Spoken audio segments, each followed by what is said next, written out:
हरिओम।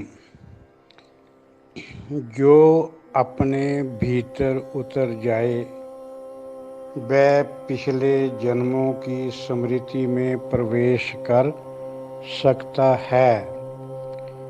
बेटे ये गलत है। जो अपने भीतर उतर जाए, किसने किसके भीतर उतरना है?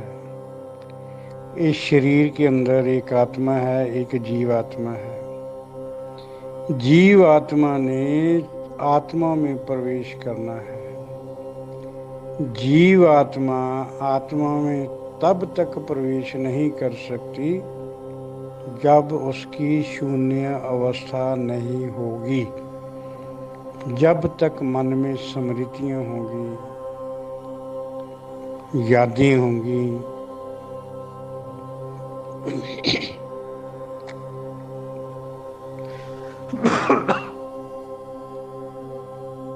तब तक वो कैसे उतरेगा, कहाँ उतरेगा? जो भीतर उतरते हैं वो तब ही उतर सकते हैं जब उनकी मन की स्टेज थॉटलेस, स्पेसलेस, वहाँ कोई धरती आकाश नहीं है। परमात्मा को के सिवा वहाँ और कुछ नहीं है।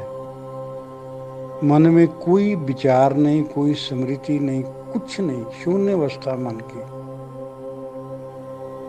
और टाइमलेस, वहाँ कोई टाइम नहीं है। वहाँ न दिन है न रात है। वहाँ तो रात होती नहीं है, है? सारा संसार उससे प्रकाश लेता है। कहाँ उतरना, किसने उतरना, उतरते को देखेगा कौन? पिछली यादें आई या नहीं आई, इनको कौन महसूस करेगा? इन सब को महसूस करने के लिए तो मन चाहिए। जब मन स्मृतियों से भरा हुआ है, ऐसी बातों से भरा हुआ है, तो कहाँ उतरेगा वो? ऐसे बोलते हैं, उसको बोलते हैं ऐसे, पर ये चीजें प्रैक्टिकल नहीं है।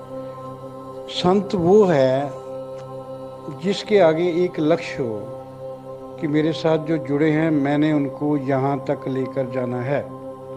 ये नहीं कभी कुछ पकड़ो, कभी कुछ पकड़ो, कभी कुछ पकड़ो। मैंने आपको पकड़ा और मेरा एक ही एम था कि आपको ये बता देना कि परमात्मा का संकल्प था मैं एक से अनेक हो जाऊं। इस ब्रह्मांड में जो भी आप महसूस करते हैं, जिसको भी आप देखते हैं, वह परमात्मा का विस्तार है। परमात्मा के विस्तार के अलावा इस ब्रह्मांड में और कुछ नहीं है। जीव अपनी मूर्खता के कारण परमात्मा से अलग होकर जीव बना। जब उसमें कर्तापन का अहंकार आ गया, तब वो अपने आप को जीव समझने लग गया और मरण जन्म के चक्कर से में फंस गया। और उसके निकालने के लिए मैंने बोला कि ये शरीर जो है, ये जीव को प्रारब्ध भोगने के लिए मिला है। इस शरीर में क्रिया शक्ति व प्राण शक्ति, चेतन शक्ति जो है, वो भगवान की है। उसके बगैर ये शरीर जिंदा नहीं रह सकता। ये जीव शरीर के साथ जिंदा रहेगा, शरीर के साथ मरेगा नहीं। उसको प्रारब्ध के अनुसार दूसरा शरीर मिल जाएगा। मैंने तो इसके अलावा आपसे बात की नहीं। मैंने आपको बताया कि सोहंग का जाप कैसे हो सकता है, सोहंग का मतलब क्या है, सोहंग में स्थित कैसे होगी।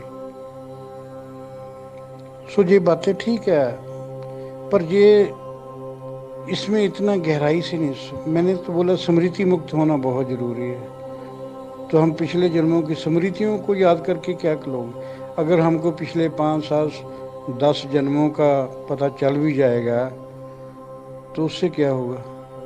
मेन बोला अब हमारा काम है मोक्ष को प्राप्त करना, उससे इसलिए उस लक्ष्य के आगे बढ़ते जाए हम।